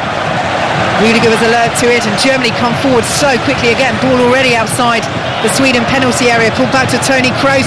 Checks, drives a shot in. It's blocked by Lindelof, and Sweden will get the ball away. But it is just constant pressure from Germany, Terry Butcher. It is. They're leaving 1v1 as well up there. One Sweden tackle against Boateng. No, against Rudiger, I think it is. But they can't get the ball to get it up to that striker. It's a good play by Germany. They're really stretching their Swedish defence. 1-1. Good width, sorry. Good width on both sides. Absolutely. 1-1. Rudiger, the ball outside the centre circle, plays it out to the right-hand side, and Kimmich up to Manchester City's Ilkay Gundogan. Now Tony Kroos just outside the D, thinks about a shot, instead dinks it into the penalty area. It will be brought down by the scorer of Germany's equaliser, Marco Reus. Outside the box, lays it off to Kimmich, back to Reus, and now the run of Müller down to the byline, pulls the ball back across. Miscommunication, Kimmich won't latch onto it. Germany trying to play their way through with neat passes through the Sweden defence, not quite coming off there. 1-1. Yeah, all wave after wave of attack, as we said. They're looking for that killer ball. They're switching play well, Germany. That diagonal's got going again from right to left. Werner's the one that's come out to this left-hand side. Muller's on the right-hand side. But the German movement is a lot better, and that's, I'm sure, what Joachim Löw has said at half-time. And they're certainly doing just that. Good movement from Germany. Coming down the right-hand side again, Kimmich checks, swings the ball into the penalty area, headed up by Mario Gomez, almost away from goal. Gomez will get a second header back to Tony Kroos, who curls a shot over the bar. Deflection, I think. I think that's a corner, but Kroos hits the ball, and it just gets a touch. I think that maybe Ekdal that came out to block it, but that's better from Sweden. At least they got men out to try and block the shot. 19 and a half minutes gone in the second half. Germany won, Sweden won. Germany with a corner. Right hand side, Tony Kroos stands over it. Swings the ball in towards the edge of the 6-yard box. It's headed away by Manchester United's Lindelof, and clearance completed down to the halfway line. This time, no Swedish player to put pressure on the Germany defenders back. When they have the ball in a free-flowing move, as you say, Terry, they are just leaving Antonio Rudiger back there. Is that slightly risky from Germany? If they lose tonight, they will be out. Get your thoughts on that in a moment as the ball is spilled by Olsen inside the penalty area. It's all go at the Fish Stadium in Sochi. Sweden survive, clear the ball away for a throw midway inside their own half. I daren't speak, because as soon as I try to speak, Germany come forward with the ball. This time Olsen on a cross, not the best of crosses, low again into the box, and they clear it. But yeah, it is risky when you leave one-on-one, but Germany have had so much possession of the ball. Someone like Kroos can always get back. They're forward again, swinging the ball to the left-hand side of the penalty area, headed back across. Instead, Larsen will bring it down for Sweden and try and play their way through their own half. Not yet the Germany half. Marcus Berg holds it up, back to Albin Ekdal, has to check under pressure from Reus, who scored Germany's equaliser in this second half after Toivonen put Sweden ahead with a lovely chip over Manuel Neuer in the first half, a goal that at the time was sending Germany out of the World Cup. 1-1 will be enough to mathematically keep them in it. They will need results to go their way on the final day as Lindelof shepherds that back to Olsen. Just shepherds that back to Olsen as Gomez was rushing in. Sweden play it forward, give the ball away. Here is Jonas Hector. 1-1, Germany-Sweden here on 5 Live. Tony Kroos, it's all Germany in this second half. Werner on the left-hand side pulls it back to Kroos, ambling towards the Sweden penalty area. Germany trying to find that pass that will pick the lock. And Gundogan of Manchester City lays it off to Kroos, swings the ball into the penalty area. Marco Reus swings it back across, and Olsen was coming in. It's nervy from Grankvist, swings a foot at it inside the 6-yard box and clears it out for a Germany throw. That ball was going through to Olsen. He was about 2 yards away from Olsen, was Grankvist, and he's cleared the ball. But sometimes if you're in any doubt as a defender, you just get it out. Every player bar Manuel Neuer is inside the Sweden half. Germany building down the right-hand side with Reus. Played back to Kimmich, has Forsberg in attendance, lays it off to Reus again. The green boots darting towards the penalty area, blocked, swung back in, looking for Gomez, who stabs it over the bar. Sweden were appealing for the offside, but in the end Gomez has sent it over from close range. We're just watching the replay now, and he's just onside. Flag doesn't go up. I think Gomez can't believe that he's onside. The ball just drops in front of him. and he tries to meet it on the half volley about 6 or 7 yards out, but centre of the goal virtually, and he tries to play it with the outside of his left foot as a half volley and hits it right over the crossbar. What a chance that was. Big chance for Mario Gomez. It remains Germany 1, Sweden 1 midway through the second half. The Fish Stadium in Sochi. Mexico, as things stand, going through to the last 16. They have been so impressive in their 2 games so far, beating South Korea 2-1 and of course that opening win against Germany. Yeah, did they sort of play in second gear today a little bit? They quite comfortable, weren't they, Mexico, in the match today, but... Germany swing the ball into the penalty area, and that is caught and claimed well by Robin Olsen, who had kept 5 consecutive clean sheets for Sweden, hadn't conceded in 500 minutes before Marco Reus got that equaliser at the start of this second half. Mexico have been very good and thoroughly deserve to be top of the group. There's obviously a real battle here now to see who's going to join them at the top, or who's going to join them in the next round should this stay the same. But Germany fighting for their lives, and they are putting a good show on now. They're certainly dominating everything. Second balls, well, I haven't said that, just give the ball away. Close gives the ball away. Marcus Berg will pick it up for Sweden. Down the left-hand side, Germany getting players back. One of them is Kimmich, closing down Berg. He plays it back to Ekdal, and now Larsson. Sweden is really the first spell of possession. We're 24 minutes into the second half. It's really the first spell of possession Sweden have enjoyed in this second 45, as that ball into the penalty area is headed away by Boateng. Berg tries to hook it over his shoulder. Boateng inadvertently flicks it on, but it's through to Manuel Neuer. Yeah, they've got to have better balls into the box there. I think they were looking to try and play up to Berg, and Toivonin's in the box, but not a good ball in. And you see a lot of Swedish players getting a bit tired here. They've done a lot of running, they're shuffling back well. They just can't get hold of this ball. 1-1. Sweden would still be in pole position going into the final day. A point would do it for them if it stays the same. As Hector swings the ball in, it's cleared away on the edge of the 6-yard box, collected by Kroos, and now Gundogan tried to feed Werner inside the penalty area, but Sweden bring it away through Forsberg, who is then caught. Is he by Boateng? Yes, he is, and the referee tried to play advantage. There wasn't one. Sweden get a free kick just inside the Germany half, and Jerome Boateng goes into the book. Yeah, he had to do that in many respects. So there were a lot of German defenders around him. He's inside the Sweden half, and he just clips the ankles of Forsberg. He actually falls. He could have probably carried on, but the referee was quite right and booked him.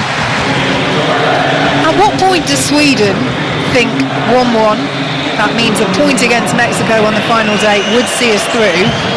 We now settle for the draw, although it doesn't really change their style of play that much, does it? Because they're defending and trying to hit Germany on the counter-attack. So unless you completely give up on the counter-attack, then I guess it's the same. I think that point was reached 3 minutes into the second half when Germany scored. I think they would have settled for a point then. And they're working hard to get that point. But they've got to have belief and stick together, because one good pass, particularly from this man on the ball now, Toni Kroos, and Germany could be in. They've dominated down this left-hand side. Sweden are really, really struggling down here with Werner's pace especially, and he's in again. Werner into the penalty area, force wide, drags it back across, cut out, deflected onto Olsen. Sweden will get it away with Seb Larsson, almost an own goal there off Olsen.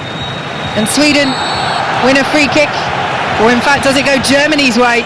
Yes, it's gone Germany's way.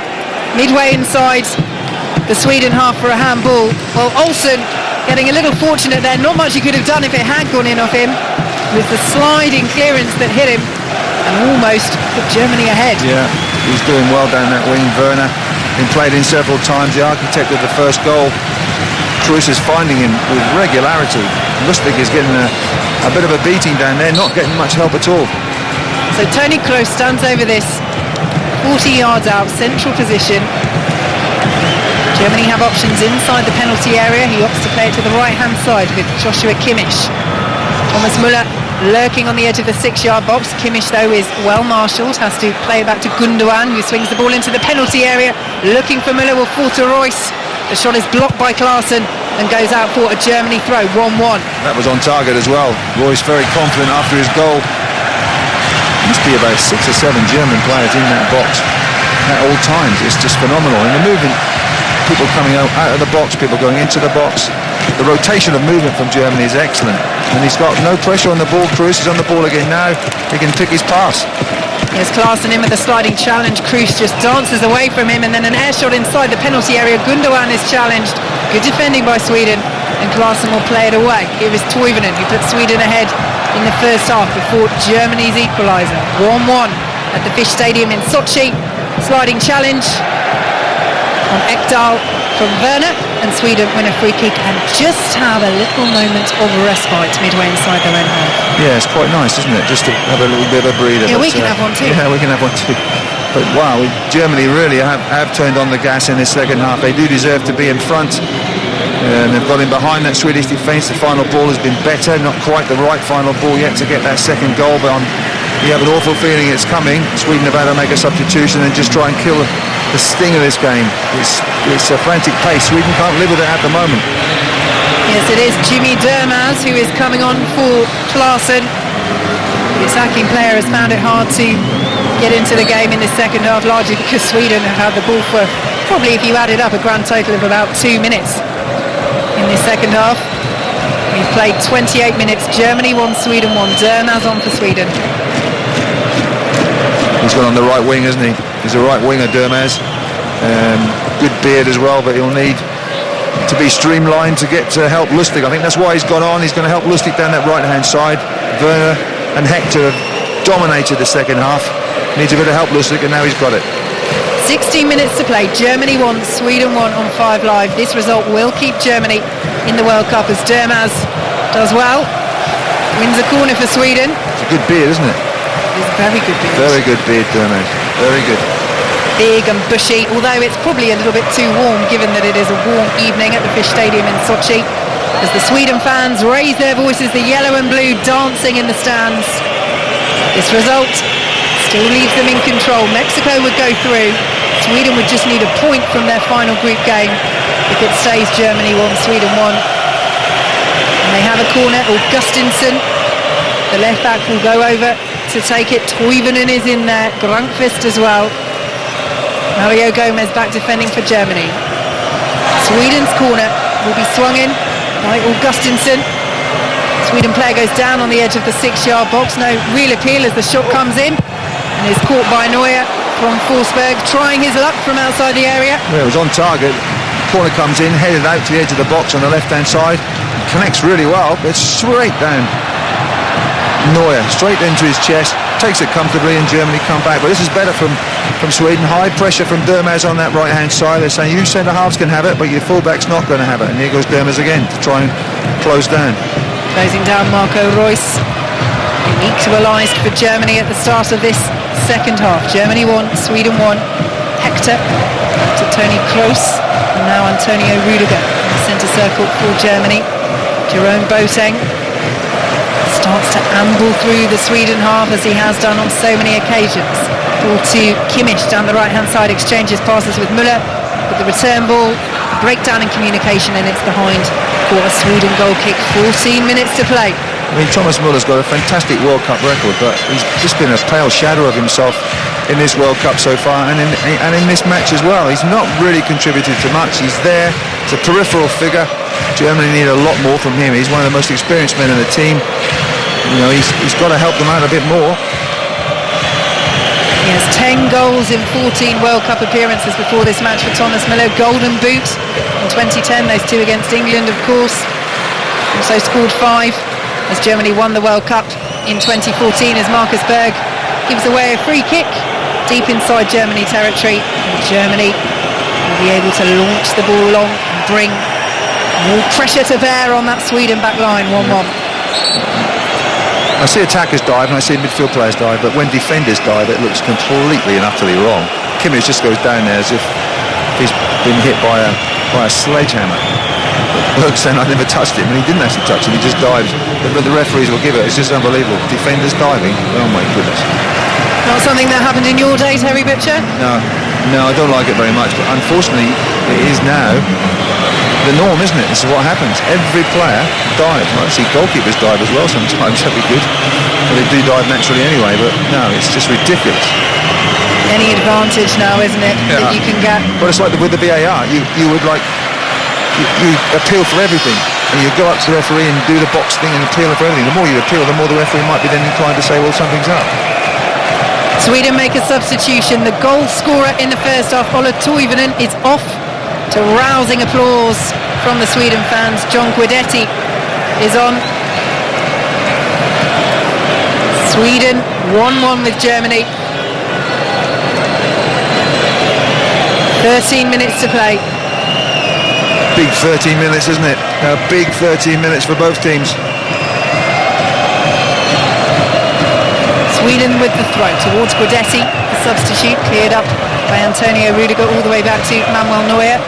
Well, Germany, of course, were heading out at half-time. If it stays like this, they won't. But overall, Terry Butcher, they will be severely disappointed if they don't win this, given that they will be depending on Mexico to beat Sweden in the final round of group games. Well, and even then, yeah, they still might not get through on goal difference. If it stays like this, they're not masters of their own destiny then. Boateng with the ball for Germany, midway inside the Sweden half. Good challenge by Albin Ekdal, but breaks down. Germany pick it back up on the right-hand side. Ball swung in, is blocked by Augustinsson. Boateng with another effort, headed up by Granqvist, who goes down. And the referee from Poland gives a free kick to Sweden inside their own penalty area. Yeah, foul by Muller, I think it was.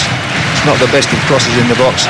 The German crosses that have come in, if they're up in the air, then it's going to be quite comfortable for a lot of these Swedish defenders, so they're pretty big. But when it's on the ground, if you're a big defender, the worst thing you want is the ball on the ground, because you can't move your feet, you can't attack the ball if it's in the air, you can't attack a moving ball on the ground. That's how Germany scored, and that's why they look more dangerous. They seem to have just gone off the ball slightly, Germany. Yes, after that endeavour and that energy following that equaliser, Sweden, as they did in the first half, coming more back into this game, and they could be in behind here. No offside flag against Marcus Berg. In the end, it eventually does go up. The assistant referees in this tournament told not to flag on those tight offside calls, to allow it to be reviewed by VAR.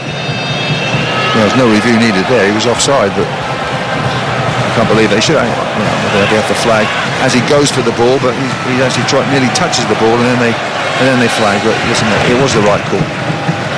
Germany won, Sweden won. 10 minutes to play at the Fish Stadium in Sochi on 5 Live.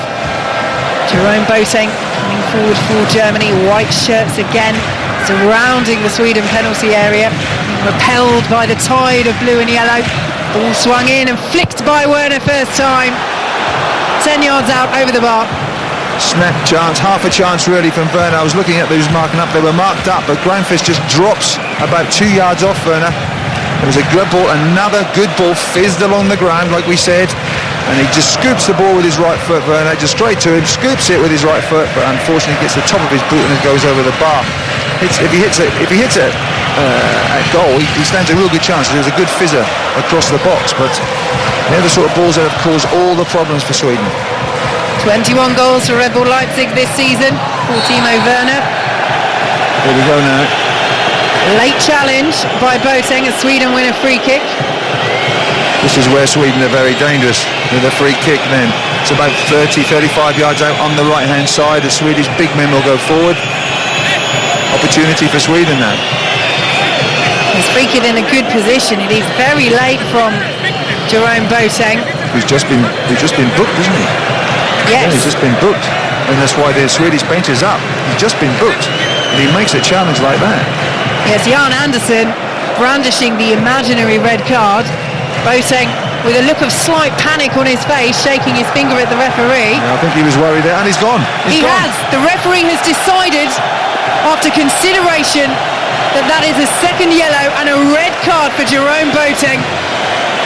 The Swedish appeals bear fruit, and Jerome Boateng is sent off. Germany down to 10 men against Sweden with a little over 8 minutes to play. I was actually thinking then, he's very lucky to get away without having a second yellow card, and then he produced it. Now, whether he had advice from VAR, I don't know, but I know they can't actually go on to second yellows, can they? They have no control over it. It's his decision, the referee's decision. I think it's the right one. He should not make a challenge like that after he had just been booked. He's given himself time, the referee. He's thought about it, and he has sent Jerome Boateng off as Sweden swing the ball into the penalty area. Neuer comes and punches on the end of his 6-yard box. Swung back in by Augustinsson. Plenty of blue shirts in there. Neuer scrambling, slipped and punches it clear away from Guidetti. It was Berg's header. Neuer slipped as he came for it, and Guidetti just couldn't latch onto it. Neuer just getting a touch ahead of the Sweden substitute, and Guidetti roars in frustration. Well, he looked dodgy there, didn't he, Neuer? He's coming and then he slips and eventually just gets there, throws a punch at the ball goes off his knuckles behind him but out to the right hand side for another corner. Sweden dangerous on this corner. Germany have defended them pretty well, but they'll have to now. 7 minutes to go. Germany down to 10 men, 1. Sweden 1. Sweden with a corner from the left hand side. Seb Larsson stands over it, swings it in towards the edge of the 6-yard box. Berg jumped and didn't get there, and it will bounce behind for a goal kick. A good ball in, wasn't it? In swinger from the left hand side. Larsson with his right foot hits it really well. And we're just seeing the second yellow card. Yes, that's his second. That's a yellow card all day long. No complaints about that whatsoever. Well, Jerome Boateng became the first German to be sent off on his international debut, actually in Russia, in Moscow in 2009. And he has been red-carded in Sochi. And Germany, though, will still have to plough forward. A draw will not send them out of the World Cup this evening, but it will leave Sweden needing just a point from their final group match against Mexico to go through. Germany's place at this tournament still very much in jeopardy. 1-1 into the final 6 minutes as Kimmich plays the ball forward, goes down. The referee gives a free kick to Germany. Wide on the right-hand side, Emil Forsberg protests his innocence. A dangerous set-piece opportunity. Yep, that is a foul. He's just left his leg dangling there. Kimmich passing the ball and then going inside. They've taken it short, they've taken it quickly. Ball swung in, deflection, caught by Robin Olsen. Ball in Gray, who dives on it on the edge of his 6-yard box. 1-1. You have to say now that Sweden must take great heart from that red card. When Germany were down to 10 men in the first half, Sweden dominated possession. They have a chance to have a breather, get things going, pass the ball, knowing that Germany, down to 10 men, are going to have to work very, very hard. They've got the advantage now, Sweden. They certainly want to keep it. Yes, that was when Rudy went off injured, and it took them a while to make the substitution, as Marcus Berg is flagged offside for Sweden. 5 minutes to play. Do they go for it now, or do they just try and close up shop and get this valuable point, Sweden? Good question. Good question. You'd be tempted to say go for it, but I think they'll just keep 4-4-2, keep the shape, keep it well, and then see what develops. I don't think you can actually say, well, we're definitely going to go for it, because Germany, even with 10 men, are still a very dangerous team. They're coming forward now with Toni Kroos. Germany 1, Sweden 1. Out on the left-hand side to Jonas Hector, well shepherded by Jimmy Dermaz, forced back to Antonio Rudiger. Again, all players bar Manuel Neuer inside the Sweden half. Germany looking as though they may go for broke in trying to win this game. Here is Hector, square to Rudiger, forward to Gundogan, back to Hector. Sweden marshalled well, forcing Germany back towards their own half. Kimmich now trying to find some space down the right-hand side. Thomas Muller's ball into the penalty area, straight to Seb Larsson, who clears away. And Forsberg attempts to complete the clearance, but skews it, and it goes out for a Germany throw midway inside the Sweden half. That was half. loosely termed as a shank, with the golf terms, or football terms as well. He tried to volley it, and it just went over his head, just like sliced off him. Hector's coming off now. Yes, Germany are going for it. Julian Brandt is coming on. Julian Brandt, who got into the Germany squad ahead of the Premier League Young Player of the Year, Leroy Sané. Joachim Löw said it was a photo finish. Well, if Brandt comes on to score the late winner, that will justify Joachim Löw in exactly the way he would have hoped for. He will be questioned over his team selection. Khedira and Ozil both dropped today after not impressing against Mexico. And as things stand, Germany have not done enough. Neither has Julian Brandt, whose first contribution is to fall over on the ball. He's won it back though. It was Toni Kroos approaching the Sweden penalty area. Cuts back to Gundogan, just outside the box. Germany 1, Sweden 1 as Germany are forced back. This result will see Germany stay in the World Cup for now. They will have it all to do on the final day. It will not be in their own hands. Can they snatch a late winner? Ball driven into the penalty area, headed up by Grankvist for Sweden. Kroos brings it down on the edge of the box, swings it back in left-footed, and the header is there, and Olsen makes a fabulous save. Mario Gomez with the header on the edge of the 6-yard box, and Olsen with a strong punch to keep it 1-1. Well, for once the ball reaching Gomez's head. Gomez was Super Mario there with a header on goal, but what a save it was. Luckily it was straight underneath the crossbar in dead centre. Olsen there already punched it over the bar. For the first time, any cross coming into the box high was met by a German head. Corner. Just over 2 minutes plus added time to play. 1-1. Germany take the corner short. Played back to the edge of the box to Kimmich. Penalty area flooded as the ball is driven in. It's poor, it's behind from Müller. Sweden goal kick. Müller. Bad ball, wasn't it? It was a shocking cross. Not much else to say, really, is there? He's had a stinker, me. I didn't tell you now, he's had a stinker, but he's still on the pitch for some reason. But no, he's not contributed at all. But we're just watching this header. It was a reasonably good header. I think Dion Dublin would be saying, well, it was all right, it was on target, not the best of us. He didn't get above it, he didn't get it down into a corner. Comfortable save from Olsen. But Germany still keep this pressure on. 10-man Germany won. Sweden won. Germany win it back. Toni Kroos just inside his own half to Gundogan. A little under a minute and a half plus added time to play. Here is Julian Brandt, the late substitute, up against Guidetti. And then the foul comes in from Jimmy Durmaz, and Sweden have given a free kick away in a dangerous position, level with the edge of the penalty area on the left-hand side. As they prepare to make another change, Isaac Kisaya-Tellin is going to replace Marcus Berg, a striker for a striker. Fresh legs, you would think, Terry Butcher, for these final 60 seconds plus added time or so. Yeah, and a bit of pace as well to try and unsettle that German defence. But Germany have a free kick. No matter what the substitution, they have a free kick on the left-hand side, level with the edge of the box, about 5 yards inside from the touchline. Germany will put a lot of men into that box. Gomez will be in there, of course. Rudiger will be in there. All the big guns will be in there. But I wonder if Toni Kroos can do something a bit clever, because he normally does. So Berg is off, Tellin is on, but it's all about this Germany free kick. Toni Kroos stands over it on the far left-hand side, swings it into the 6-yard box. Good header away from Grankvist to the edge of the penalty area, back in from Brandt. Olsen opts to punch rather than catch, and the ball goes out for a Germany throw. Good distance on it. He just punched the ball out of play. Dead centre of the goal, he just went bang, it's out of play. That was some punch, wasn't it? You wouldn't want to get it on the end of one of his punches. Into added time. Germany won, Sweden won here on 5 Live. Rudiger playing midway through the Sweden half. Germany leaving nobody back. They need a win. They will not be out mathematically, but Sweden will only need a point from their final group game if this finishes as a draw. Germany with the ball on the right-hand side. Julian Brandt trying to trick his way down to the byline, but he's well dispossessed. And Sweden will clear through Augustinsson. Chested on by Guidetti. What Germany can't afford to do is lose the ball now. Durmaz has it. They did get a foot in Germany to stop the quick Sweden counter-attack. Sweden forced back outside their own penalty area.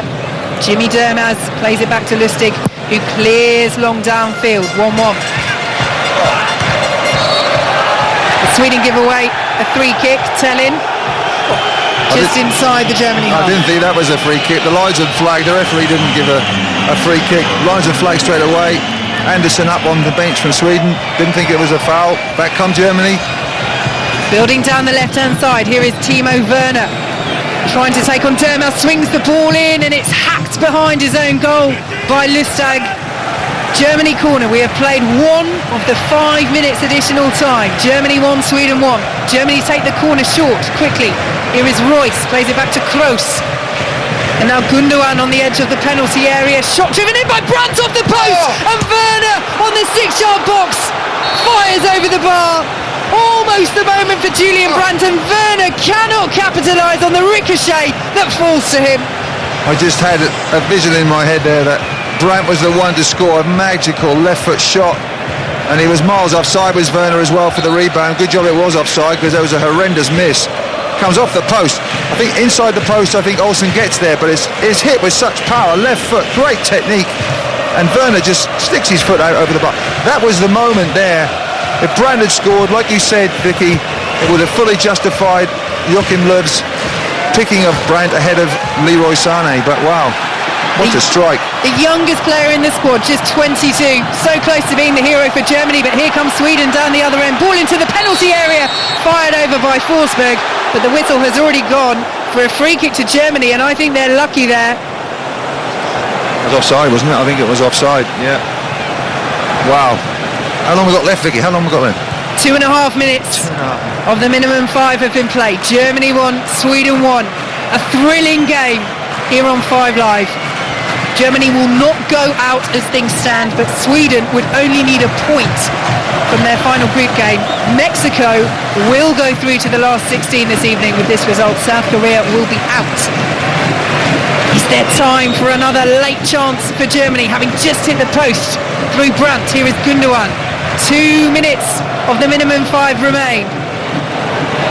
Kroos swings the ball into the penalty area, pulled back across, and it's really poor from Marco Reus. Well, he scored the equaliser very early on in the second half, tried to go for the audacious on the angle, and it was always rising and always over. Tony Kroos has just been unbelievable. He's hardly been marked at all. Sweden have let him have the ball, which is obviously a mistake. But a lovely diagonal ball to Reus, coming in on the right-hand side, about 10 yards out from the goal line. On the volley, just got to hit it back across, tries to do that, catches it wrong, goes over the crossbar. A lot of German faces here we're seeing on the monitors, not very happy, but disconsolate. It's very similar to us in '86. We lost the first game, drew the next one, had Ray Wilkins sent off as well. But we still got through. Sweden coming forward in the end, though. It's a tame shot from John Guidetti. Good chance for Sweden. They had men inside the Germany penalty area. Just over a minute left to play of the minimum 5. Germany won, Sweden won. Germany coming forward with Tony Kroos and now Timo Werner. Down the left-hand side, approaching the Sweden penalty area. It is now or never for Germany, and Jimmy Durmaz has again given a free kick away in a ridiculous position. And Germany will have a final opportunity. Free kick just on the edge of the penalty area, level with the penalty spot, left-hand side, and Durmaz only has himself to blame. What was he thinking? Well, he should have just jockeyed him and shown him outside. Werner just dropped his shoulder, went on the left-hand side like he did for the goal, and he was always going to beat Durmaz. Durmaz tried to lunge in. Werner just touched the ball, free kick. A dangerous situation, about a foot outside the box, about 10 yards out. This is it, Germany's last chance. In the 5th minute of added time, swung in by Tony Kroos, and it's in! Germany have done it! The world champions are ahead against Sweden with virtually the last kick of the game, and it is that man, Tony Kroos, a little 1-2 from the free kick, and they have broken Swedish hearts. They are alive and kicking in this World Cup. Germany 2, Sweden 1. Well, it's only fitting that the best player on the pitch gets the winning goal. It's a soft free kick from Durmaz. Two men on Werner. Durmaz dives in, gives away the free kick. Kroos just touched it, it was stopped, and then he curled the ball in, difficult angle. I don't think if Olsen could see it that much. It's in the top left-hand corner from Olsen's point of view, right-hand corner as we look. Lovely curled ball. Olsen goes with his right hand. Probably not the best thing to do, but the pace on the ball is enough. A great strike as well, right in the far corner. Just in the camera angle right behind it. It's a magnificent shot. Sweden couldn't block it, goalkeeper couldn't save it. That's got 3 points for Germany, and they're back in this World Cup. And that is what world champions do. Down to 10 men, seconds remaining, and Joachim Löw celebrates on the touchline. Germany 2, Sweden 1. The ball is down the Germany end. We have played the minimum 5 minutes. There can only be seconds left. Sweden are shell-shocked. They have done so well in this match as Gundogan wins it back from Seb Larsson. The referee blows his whistle. It's a free kick for Germany. A booking for Larsson. And after all Sweden's endeavour, after all their hard work against 10 men for the final 10 minutes, they have come unstuck due to a silly foul given away by the substitute Jimmy Durmaz, and Tony Kroos with the free kick. Clever little 1-2 with Reus to get it exactly where he wanted it, just inside the penalty area. Means that the German flags, the black, red and yellow, are flying around the Fish Stadium in Sochi. Manuel Neuer will take his time over this. Jan Andersen can't believe it on the touchline. Arms folded, hand over his mouth. Joachim Löw is still organising. But there are seconds left. This surely will be the final kick of the game. And it is! The celebrations for Germany. Toni Kroos sinks to his knees in the centre circle and thumps the floor with 2 fists. He is mobbed by teammates. Germany have survived an almighty scare. They have put themselves right back into contention in this group.